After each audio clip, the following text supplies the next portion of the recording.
یا آقا کمی تلفن میامد که تا میگه تیزی را گل میکرد، اما تو دستش نمیشه اتومات، اما تو تیز شده بود تفنگ واره بوم گلش میکرد تا که میگه میفهمید که به می ذکر شروع میشه بعد است تیز گلش میکرد.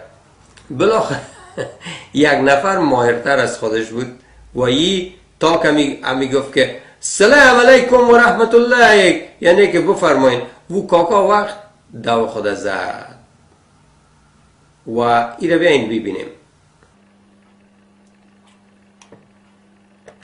السلام علیکم و رحمت الله. دیدین؟ شما دیدین امی چهره از ایره ببینین، ایره یک دفعه دیگه میمانم، امی چهره از ایره ببینین. ما یقین دارم که هر کدامم، حالا بد نیست که ما گپ بزنم، دمی زندگی هر کسی که بودین و هر کسی که هستم در یک جای شده که یک باد از پیشتان کنده شده و شما در اوجه شرمیدین. امی لوک را که نشان میده، امی چهره که از خود نشان میده، امی دیدن از ایره خوب یک سعی کنین. اونم یک حالت است که عجله فکر میکنه که مردم ده شنید یا نشنید، اما تو یک سعی میکنه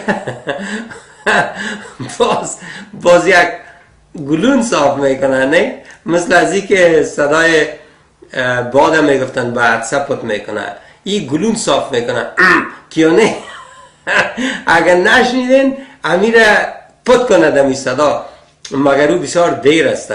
شما ایره تروالا خوب یک سعی کنین، یک کوشش کنین که امی احساس امی ظرافت مذاق و خنده و متایبت و طنز و کنایتانه یک کمک دمیجا و کار ببرین. السلام علیکم و رحمت الله.